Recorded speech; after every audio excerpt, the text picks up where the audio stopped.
हम सब जानते हैं कि जनता का अच्छा हो ये एक नेता की जिम्मेदारी है और पॉलिटिक्स को लेकर जो हम सबका नजरिया है उसको आज बेहतर समझाने के लिए हमारे साथ हैं current member of legislative assembly and farmer राज्य मंत्री ऑफ उत्तर प्रदेश श्री महेश चंद्र गुप्ता जी। इस कॉन्वर्सेशन के दौरान हम बात करेंगे 2027 के चुनावों के बारे में, पॉलिटिक्स की रियलिटी के बारे में और कैसे एक देश का निर्माण युवा नेताओं के साथ और बेहतर हो सकता है इस बारे में। So without wasting any time, let's get into this conversation.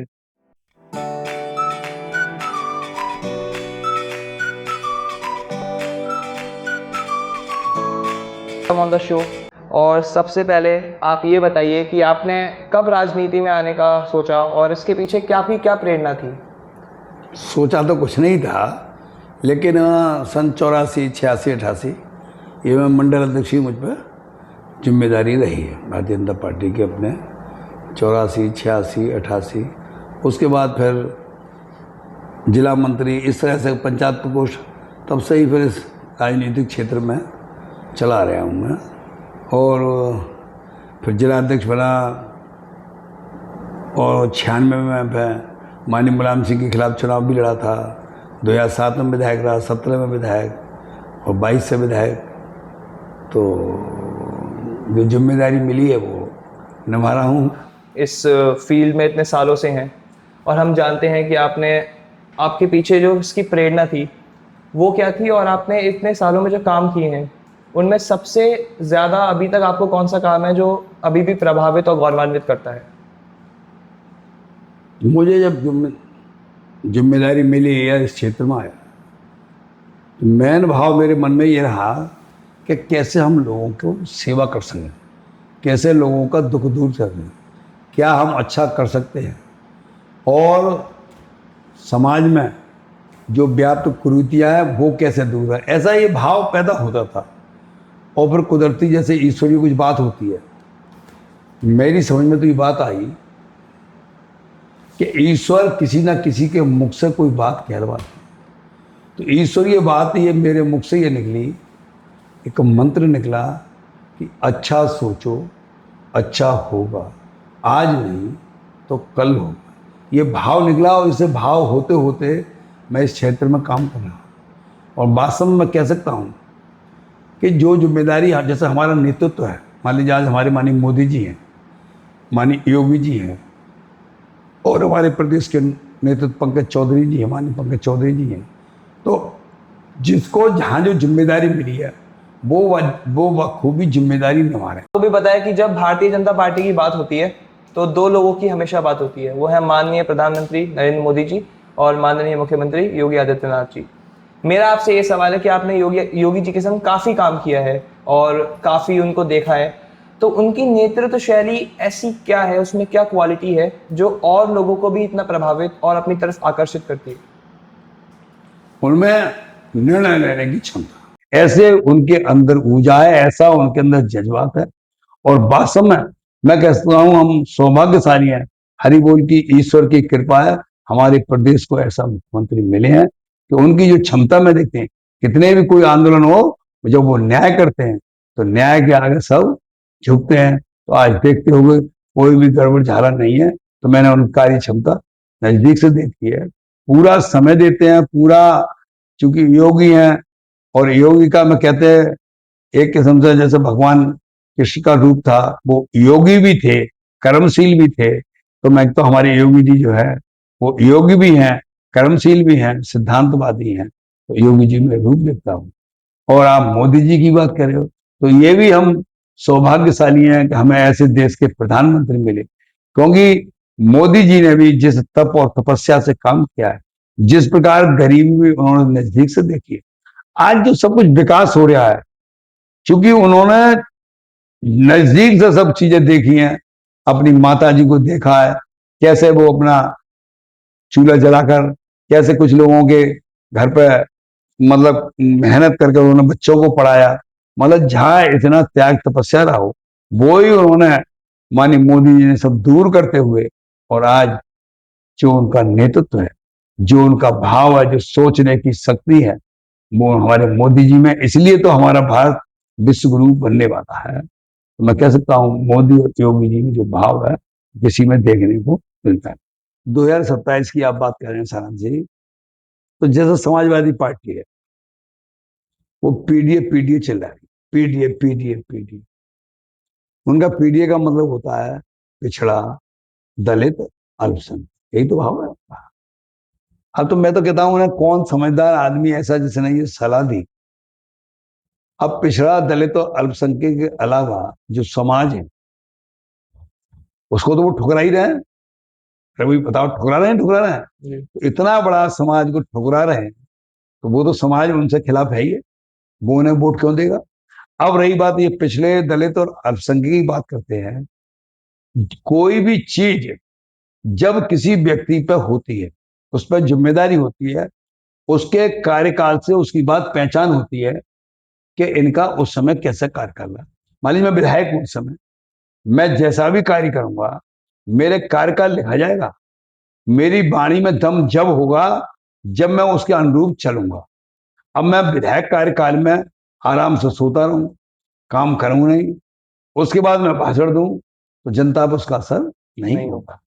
आज जब पीडीए की बात करते हैं, पिछड़े की बात करते हैं, तो इन्होंने पिछड़े में कभी कोई हर एक की बात करी नहीं।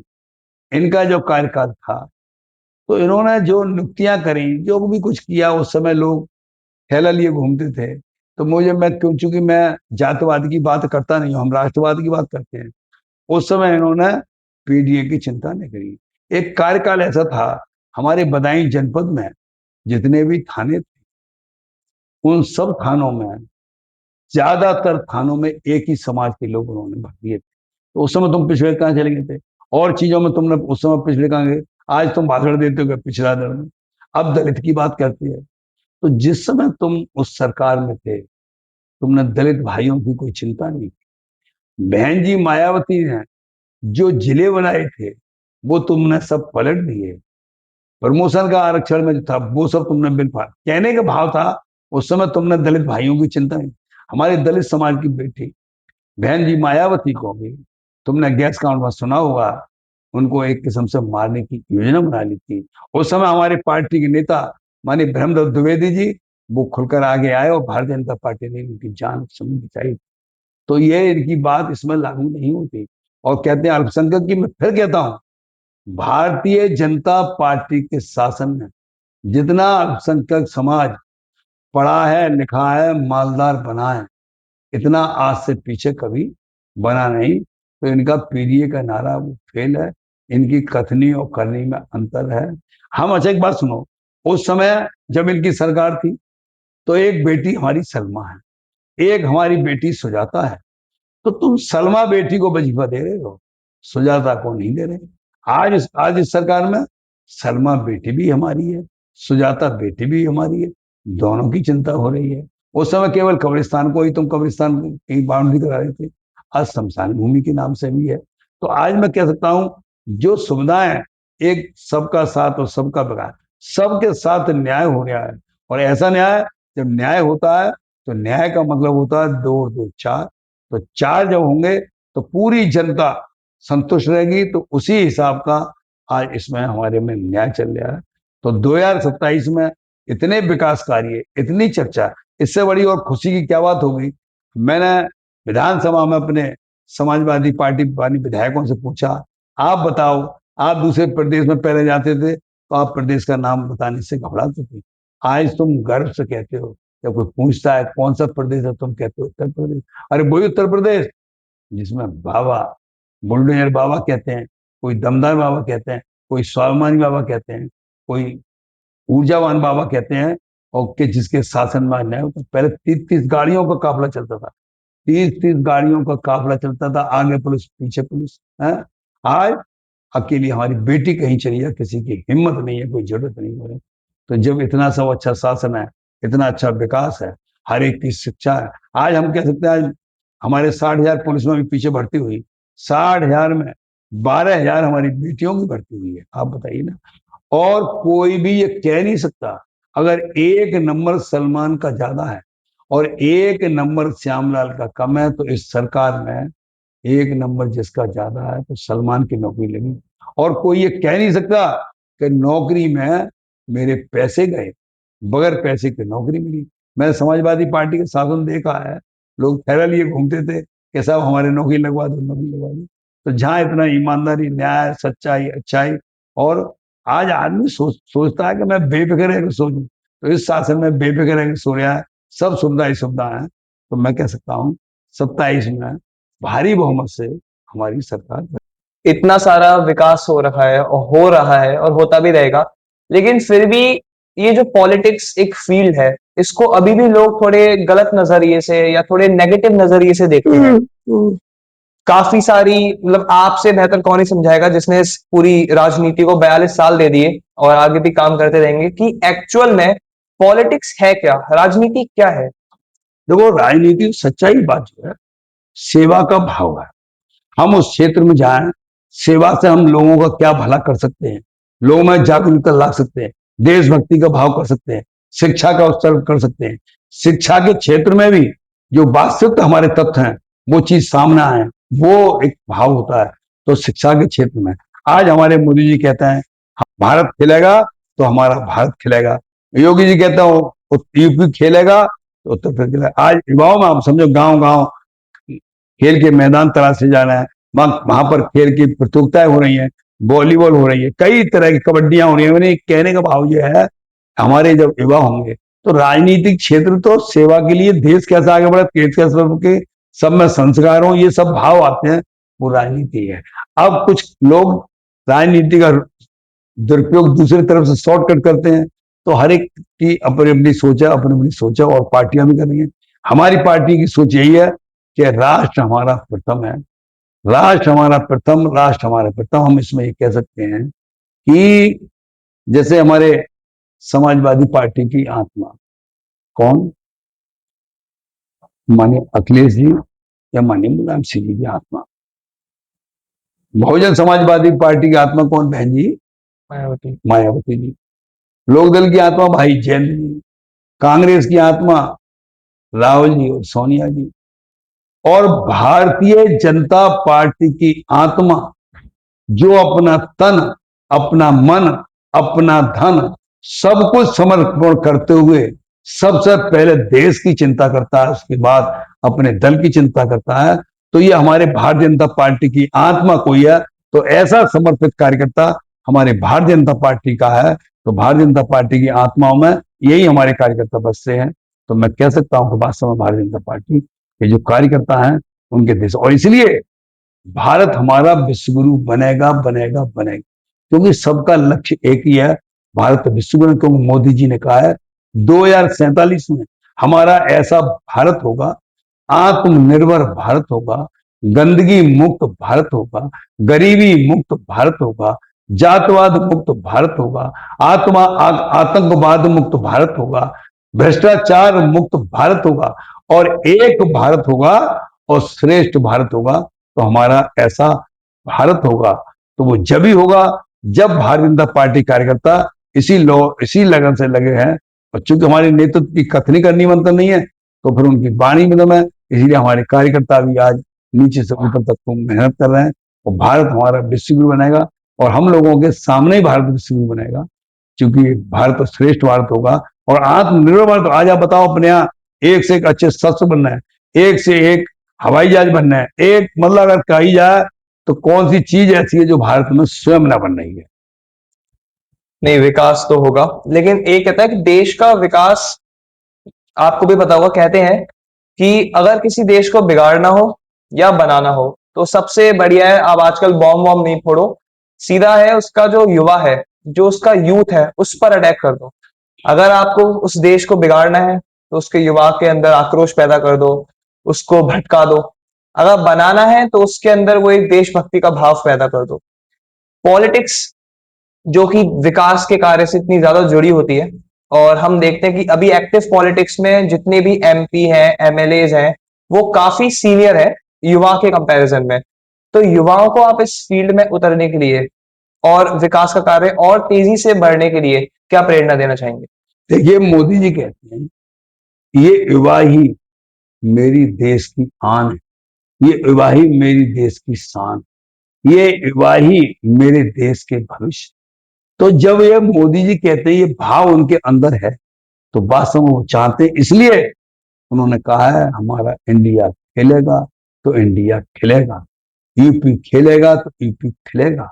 और इसलिए उन्होंने जगह जगह इतने कार्यक्रम किए। आज शिक्षा का स्तर कितना अच्छा हुआ, संस्कार के स्तर कितने अच्छे हैं। तो वो जो भी भाव देते हैं वो संस्कारों पर भी जोर दे रहे हैं, शिक्षा पे भी जोर दे रहे हैं। और एक कुटुंब परिवार का भी भाव चल रहा है कि हमारा संयुक्त परिवार होगा तो आप उसमें बच्चे बैठेंगे, बातचीत करेंगे, ये करेंगे, तो उनमें संस्कार भी बढ़ेंगे। और अब एक तो अभी परंपरा क्या चल गई है, बहुत से अकेले रहते हैं, एकल परिवार। तो एकल परिवार नहीं, हम संयुक्त परिवार होगा तो उसमें बहुत कुछ आएगा। और आज युवा हमारे देश का देखना रहे, पहले कहाँ हमारे इतने जब खेल होते थे तो कहाँ इनाम मिलता था। आज हमारे देश के युवा प्रथम, द्वितीय, स्वर्ण पदक, ये पदक, मतलब कई तरह के पदक ला रहे हैं। तो प्रेरणा मोदी जी की और योगी जी की तो है। आज उनको पुरस्कार देते हैं। आज कोई बच्चे जो टॉप करते हैं उनको कहीं 10,000 रुपए दे रहे हैं, कभी इतने दे रहे हैं, बाकायदा सम्मान करते हैं। मुख्यमंत्री खुद उनको सम्मान करते हैं, प्रधानमंत्री जी उनको सम्मान करते हैं। और जब कोई किसी का सम्मान करता है तो उसका स्वाभिमान बढ़ता है। तो इसलिए युवाओं में भी ये भाव पैदा हो गया है कि अब आप बताइए ना, पहला एक जमाना था क्या, जब 60% नंबर आते तो कहते फर्स्ट क्लास आई, फर्स्ट क्लास। तो चूंकि मैं गांव का रहने वाला, 60% नंबर आए, अरे हमारी लल्लाई फर्स्ट आई है, उलता था 60% पे। आज हमारे युवाओं के बच्चों के 95%, 96%, 98, 99%, 99% पॉइंट आगे आ रहे हैं, 8-9। तो ये क्या है? ये केवल मोदी और योगी का जो राज है उसमें ईमानदारी भाव है। क्योंकि एक वास्तव में कहता हूं, जब हृदय से कोई बात होती है तो आज हृदय से है कि हमारा भारत विश्वगुरु बने, हमारा भारत आत्मनिर्भर बने। और आत्मनिर्भर बनने आए तभी तो इतने सब विकास दिख रहे हैं। आज बताओ, कहीं सड़कें सब पक्की पक्की सड़कें दिख रही हैं। पहले छप्पर के मकान हुआ करते थे, आज सब पक्के मकान बन रहे हैं। आज लोग, हमारी माताएं बहनें रात में या सुबह अंधेरे में सोच को जाया करती थी, कितना दृश्य खराब होता था, लेटिन रास्ते में गंदगी होती थी। और आज मोदी का नई इज्जतदार हमारे घर में, आज घर घर शौचालय बन रहा है। कितनी बड़ी चिंता, गैस की चिंता, मतलब भाव मैं ये कह सकता हूं आज हमारा युवा जागृत है और उसमें उत्साह उमंग है। पहले युवा विदेश में भागते थे, विदेश में नौकरी अच्छी मिलेगी, आज हमारे देश में ही सब कुछ है। तो इसलिए युवाओं के अंदर भाव भी हमारे देश के प्रति पूरा अच्छा भाव। युवा तो आएंगे विकास के कार्य में, लेकिन जैसे अब आपकी बात करी जाए, जितने भी नेता हो गए या जितनी बड़ी हस्तियां हो गई, वो देश का 10% हिस्सा लेती हैं, पर 90% जो जनसंख्या है वो है कॉमन, एक आम नागरिक। तो जब आप निकलते हैं लोगों से मिलने, आप इतने लोगों से मिलते हैं दिन भर, तो एक ऐसी कौन सी कॉमन समस्या है जो आपको सबसे सुनने को मिल जाती है कि हाँ, यहाँ पे अभी काम करना बाकी रह गया है? तो ऐसी वो कौन सी समस्या है? तो वो समस्या क्या, जैसे हम देहात में गए या शहर के किसी वार्ड में गए, उन्होंने कहा बाबूजी, जैसे देहात में गए, बाबूजी आपने ये सड़क बनवा दी, ये सड़क बनवा दी, और हमारी सड़क बनवा दी। पहले सड़कें थी नहीं बेचारी, सब कीचड़ कीचड़ वैसी गंदगी रहती थी। अब चूंकि हम विकास कार्य कर रहे हैं तो सड़कें बन रही हैं। कहीं किसी की मांग होती है कि बाबूजी हमारे बारात घर बनवा दो, तो हम बारात घर बनवा रहे हैं। कहीं किसी की कोई और मांग होती है, तो कहने का मतलब जो है, परिस्थिति बस जैसी जिसकी जो मांग होती है वो मांग पूरी अपने इस सरकार में हो रही। तो हर स्थिति की या हर इलाके की अपनी अपनी समस्याएं हैं। हाँ, तो उनको देख के, जैसे एक और समस्या है अभी, वो है सोशल मीडिया। अब सोशल मीडिया, जैसे आप उस समय के हैं, आप उस समय से राजनीति कर रहे हैं जब फोनों का इतना चलन नहीं था, और अब इस समय भी कर रहे हैं जिस समय हर चीज सोशल मीडिया पे जाती है, फोटोज, वीडियोस, जो भी है। तो सोशल मीडिया के थ्रू क्या नेताओं में और जनताओं में दूरियां बढ़ गई हैं, या उन दूरियों को थोड़ा कम करके नजदीक आ गई? इसका देखो सच्चाई तो ये है, पहले तो मोबाइल भी नहीं थे, फोन का सिस्टम भी नहीं था, है ना, और ऐसे ही चलता था। सोशल मीडिया का एक फायदा हो गया है क्या, हम नेता काम करने लगे तो क्योंकि उन्होंने देखा मान लीजिए मैं मेहनती आदमी हूँ, तो दूसरे उस विधानसभा क्षेत्र उससे कह रहे हैं विधायक जी, वो महेश गुप्ता तो बहुत काम करते हैं, वहां काम करा रहे, वहां काम करा रहे, वहां काम, तो नहीं मिल, तो उसे भी मजबूरी में चला। तो सोशल मीडिया से एक फायदा ये भी है कि अब लोग काम करने लगे हैं, न्यूज जल्दी पहुंच जाती है। हाँ, तुरंत पहुंच जाती है। अच्छा, अब पहले एक बात और होती थी क्या आदमी अपना वैसे ही बोल देता था कोई बात है। अब चूंकि हर चीज टेप हो रही है तो सोच समझ के भी बोलता है। और सोशल मीडिया से अब काम करने का माध्यम बढ़ा है, क्योंकि फिर हमारा मंत्र है उसमें, अच्छा सोचो अच्छा होगा, आज नहीं तो कल होगा। तो इसमें बहुत सी चीज जब अच्छे रूप में देखोगे तो उसमें अच्छा है, और गलत रूप में देखोगे तो गलत भी दिखने लगता है। तो लेकिन इसलिए हम कहते हैं अच्छा ही देखो, अच्छा देखोगे अच्छा सोचोगे तो अच्छा होने। कहीं ना कहीं प्रेरणा भी मिलती है कि हाँ हाँ वो कर रहे हैं तो हमें भी करना चाहिए। हाँ, बस मैं मेन चीज से ये बहुत बहुत बड़ी एक भाव पैदा। लाइक्स और फॉलोअर्स कितने हो हाँ गए वो हाँ भी होता है।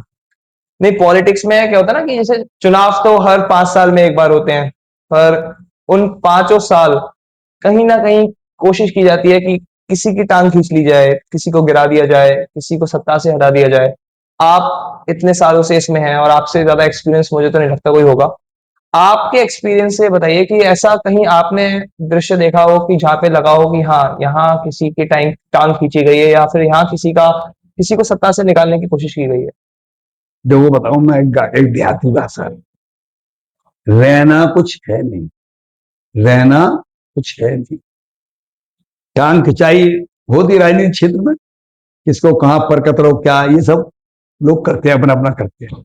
लेकिन मेरी एक समझ में जो बात आई, तुम इस चक्कर में ही मत पड़ो, किसी ना तो किसी की टांग खींचो और न किसी का विरोध करो। तुम तो अपने मन से तुम पे जो जिम्मेदारी मिली है उसे बाखूबी ईश्वर को मानते हुए अपनी जिम्मेदारी निभाओ।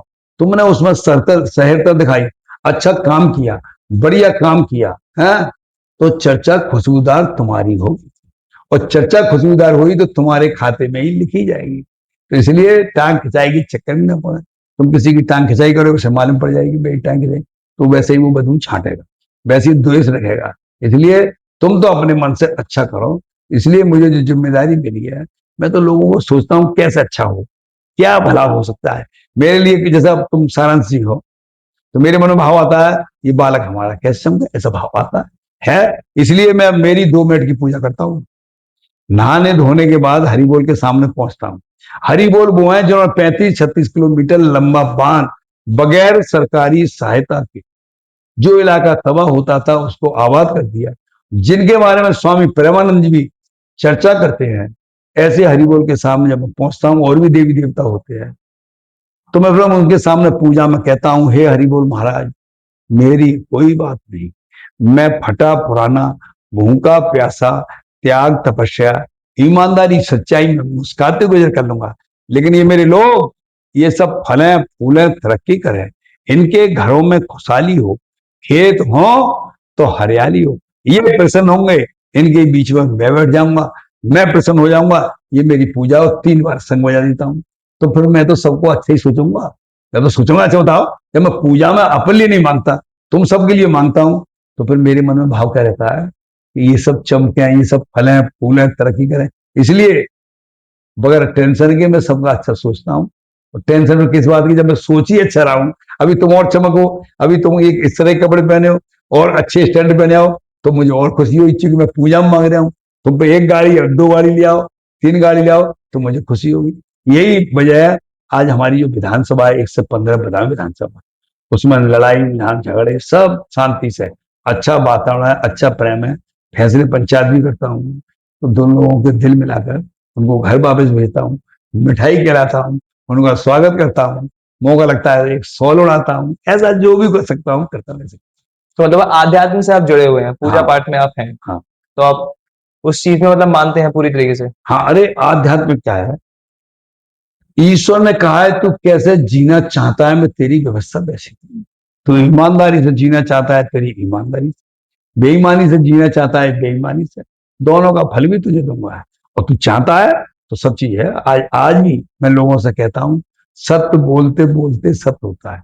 तुम कहते हो कलयुग, और मैं कहता हूँ सत्युग। हृदय में सत्य वो चीज होने लगती है। तो आज भी ईश्वर पर भरोसा करो ना। ईश्वर वो चीज है जो सब दिखता है, पूरे विश्व उसके, पूरा विश्व का एक ऐसी सिस्टम हमारी एक मतलब प्रभु का है, वो सब जगह देखते हैं। तो जब ईश्वर पर भरोसा करोगे तो सब कुछ अच्छा होगा। और मैं तो कहता हूँ ईश्वर से एक ही चीज मांग लो, हे हरि बोल महाराज, घर की बुद्धि सही दे दो। जिसकी बुद्धि सही है तो ईश्वर सब कुछ उसके साथ समाप्त करते हैं। तो इसलिए अच्छा सोचो अच्छा होगा, आज नहीं तो कल होगा। ईश्वर पर भरोसा करो, जो उसने रच रखा है। तो भगवान किसने कहा तू तो अपना कर्म कर, फल की इच्छा मत करे। तो हमें तो अपना कर्म करो, बकाए जो है उसे ईश्वर का प्रसाद मान के बाद छुट्टी। अगर आज आपको आपके क्षेत्र में एक ऐसी ताकत दे दी जाए कि हाँ आप एक चीज बदल सकते हो, तो वो कौन सी चीज होगी जो आप तुरंत अभी बदलना चाहेंगे? ऐसी कोई चीज हमारे क्षेत्र में तो हमें सब चीज अच्छा दिख रही है। मुझे तो कोई ऐसी चीज लगना रही कि उसे तुरंत बदल दो, क्योंकि सब आचार विचार सिस्टम और जो कुछ चीजें हैं वो रोजमर्रा की हैं, वो स्वतः सही हो रही है। जैसे तो वैसा तो अपने माननीय मोदी जी और योगी जी कार्यकाल में सब कुछ अच्छा हो रहा है, तो तुरंत बदलने वाली है ऐसी चीज। अगर आप मेरे को या मेरे जैसे और युवाओं को जिंदगी में सफलता हासिल करने के लिए ऐसी कौन सी एक प्रेरणा एडवाइस देना चाहेंगे जो हमारे काम आए और हम आगे लाइफ में और अच्छा कर सकें? चलना ही जिंदगी, रुकना नहीं। चलना ही जिंदगी, रुकना नहीं। मंजिल मिलेगी, मुड़ना। जो तुमने लक्ष्य ले लिया है, लक्ष्य न ओझल होने पाए, कदम बढ़ाता चल। मंजिल तेरे पग चूमेगी, आज नहीं तो कल। लोग कहते किस्मत, किस्मत कुछ नहीं होती। किस्मत तो मेहनत की मोहताज है। किस्मत मेहनत की मोहताज है। इसलिए हमको मेहनत करना चाहिए और हमारा लक्ष्य हो जाना चाहिए। जो लक्ष्य है, जब लक्ष्य होगा तो ईश्वर भी मदद करेंगे। लेकिन अगर जैसे हमारा बेटा है जिसका नाम केशव है, मेरे बेटे का नाम है केशव है, मैंने केशव चका तुम केशव क्या? केशव ने कहा पापा जी मैं जज बनना चाहता हूं। मैं तू जज बनना चाहता है तो फिर केशव, लक्ष्य न ओझल होने पाए, कदम बढ़ाता चल। मंजिल तेरे पग चूमेगी, आज नहीं तो कल। केशव तू जज बनेगा, जज बनेगा, जज बनेगा। क्योंकि सत्य बोलते बोलते सत्य होता है। फिर वो उसने अपनी तैयारी की, प्री में पास हुआ, मैन में रह गया, फिर प्री में पास हुआ, फिर मैन में पास हुआ, इंटरव्यू में रह गया, वो रोने लगा। जब वो मुझसे रोने लगा तो सच्चाई तो ये मेरे भी आंसू आ गए। लेकिन मैंने उससे कहा केशव, न हताश हो, न निराश हो, न निष्क्रिय, चरे बेती चरे बेती चरे बेती। केशव चलता रहे केशव, तू जज बनेगा, जज बनेगा, जज बनेगा। और ईश्वर की कृपा से जिस दिन मैं मंत्री बना था, उसी दिन हमारा केशव जज बना था। दोनों चीजें एक ही दिन मिली, तो ईश्वर की ये कृपा है। तो मैं कह सकता हूं कि वास्तव में अपना मन बना रहे। फिर क्या होता है, जब जज का मैंने उससे कहा जब तेरा लक्ष्य जज का हो गया, फिर डॉक्टर क्या, तो फिर डॉक्टर मत बनो, या कोई क्या और कुछ बन जाओ, नहीं, अपना भाव रखो। क्योंकि ईश्वर, फिर कहते हैं इस बच्चे के मन में ये भाव है, ईश्वर भी तथास्तु, वो भी मदद करते, तो बेटा हमारा जज बन गया।